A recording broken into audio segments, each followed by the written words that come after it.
I am coming with the new heading, new theme of the lecture is the types of the entrepreneurship. In the previous lecture, we have learnt about that what is entrepreneurship, the emergence of entrepreneurship, the different views or the concept of the entrepreneurship, and the characteristics of the entrepreneurship. Now, today I will start with the type of entrepreneurship. How many types of the entrepreneurship? There are the different types of the entrepreneurship has been classified by the different authors on the different basis. So today in this lecture I will cover the all bases and elaborate the types of the entrepreneurship. Then the types of the entrepreneurship, first base is on the basis of the capital ownership. पूंजी स्वामित्व के आधार पर आज हम बात करेंगे उद्यमिता के प्रकारों की। पिछले लेक्चर में हम लोगों ने देखा उद्यमिता क्या है, उद्यमिता का प्रादुर्भाव कैसे हुआ, उद्यमिता के विभिन्न विचार या विभिन्न प्रकार की अवधारणाएं और उद्यमिता की विशेषताएं। आज के इस लेक्चर में हम लोग उद्यमिता के प्रकारों पर चर्चा करेंगे।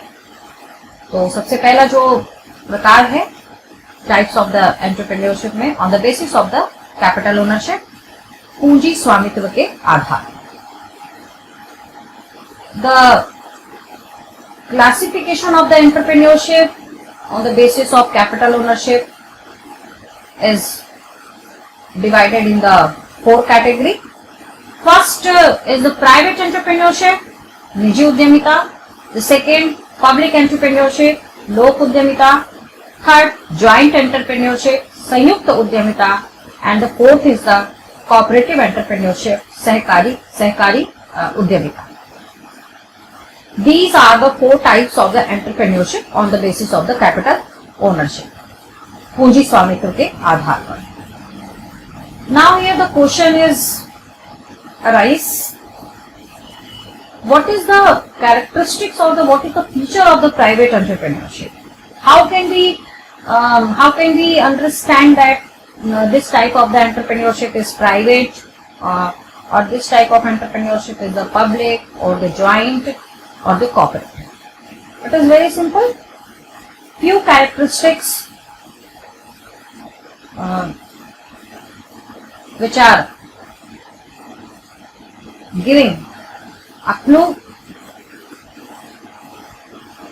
to us, we can easily understand which type of the entrepreneurship.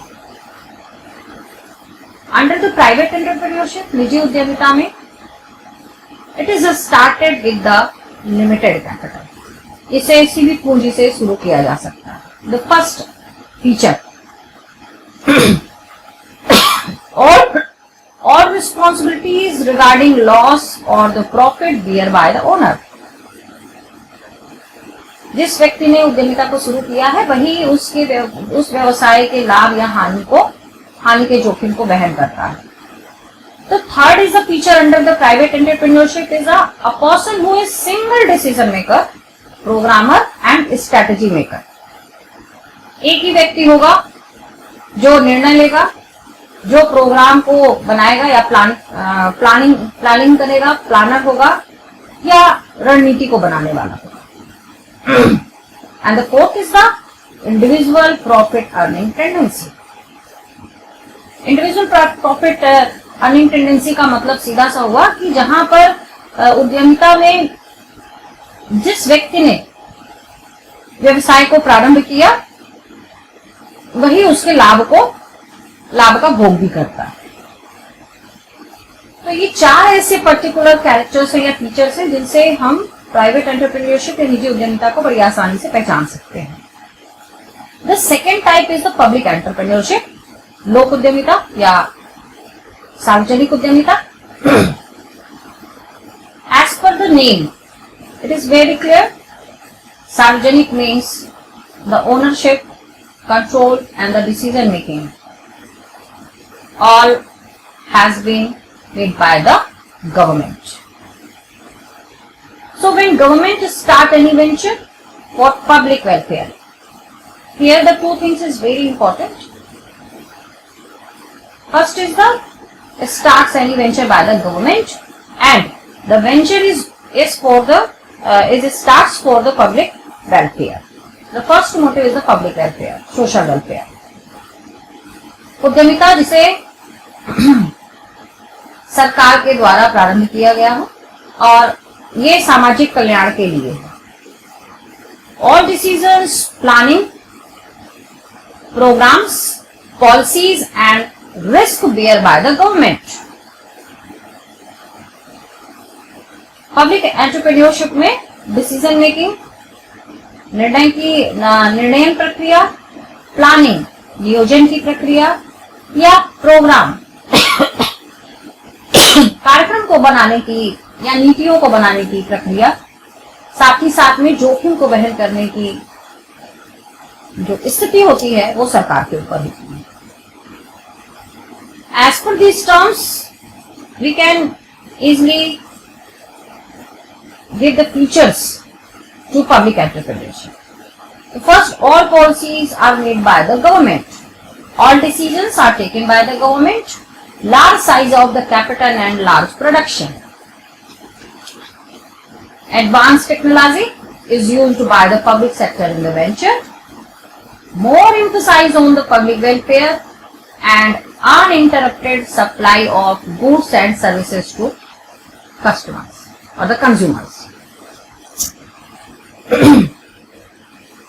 Large size of the capital, पूंजी का आकार या जो विनियोग होता है वो बृहद मात्रा में होगा, उत्पादन भी बृहद मात्रा में होगा. The size of the production is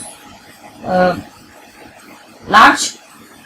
All decisions taken by the government, सारे निर्णय, सारी प्रक्रियाएं, सारी पॉलिसी सरकार के द्वारा बनाई जाती है. इसके साथ ही साथ में एडवांस टेक्नोलॉजी का प्रोडक्शन प्रोसेस में या उत्पादन प्रक्रिया में उन्नत तकनीकी का प्रयोग किया जाता है.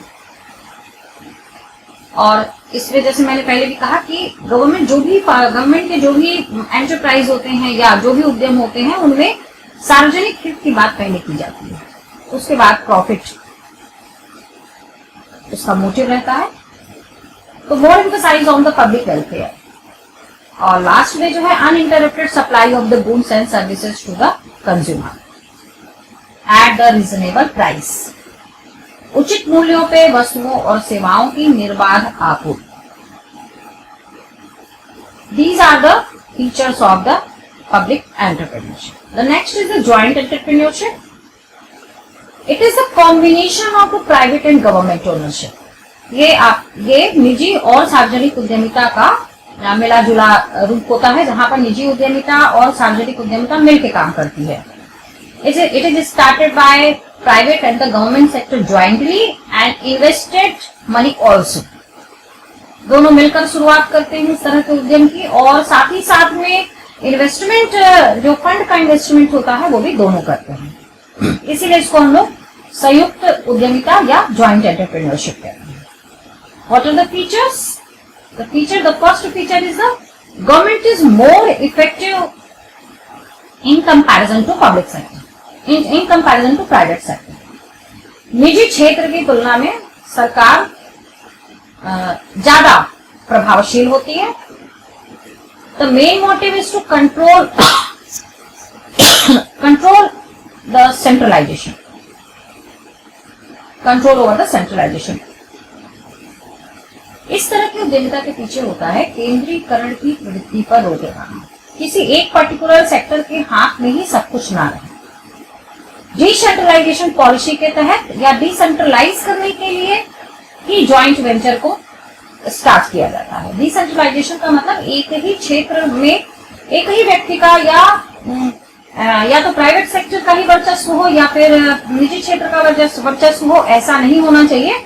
इसलिए दोनों मिलकर इस तरह के वेंचर्स को स्टार्ट करते हैं. Encouragement to the new entrepreneur.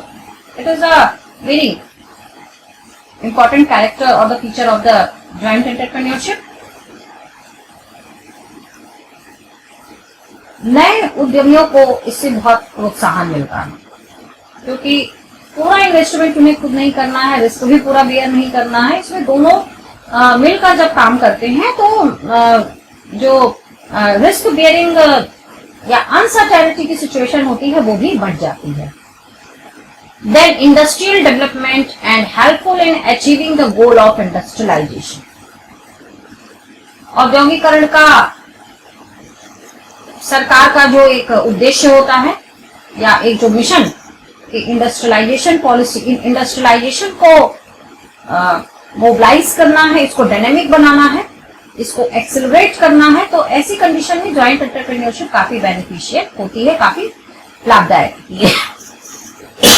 The fourth is cooperative entrepreneurship, सहकारी उद्यमिता. इट इज स्टार्टेड बाय 2 और मोर देन 2 पर्सन्स. इसको 2 या 2 से अधिक व्यक्तियों के द्वारा प्रारंभ किया जाता है. And they beer all risk, और वही सारे जोखिमों को वहन करते हैं. But they follow the government rules and regulated by the government. इनको सरकार की नीतियों और उनके नियमों का पालन करना होता है और सरकार का पूर्णतः हस्तक्षेप होता है. इसमें भी हम कुछ एग्जाम्पल्स देखें तो dairy federation just like Amul, Parag dairy, handloom sector, rationing shops and textile etc. Then the second basis of the entrepreneurship, this one is on the basis of the attitude towards change and development. Towards change and development, परिवर्तन और विकास के आधार पर उद्यमिता को बांटा गया है कितने प्रकारों में. The first is the traditional and second is the modern entrepreneurship. In the traditional entrepreneurship, when the changes in the venture is very slow, production system is traditional, less attention towards research and development work is known as the traditional entrepreneurship. परंपरागत उद्यमिता में जब किसी व्यवसाय में या किसी venture में, उपक्रम में परिवर्तनों की गति बहुत धीरे होती है.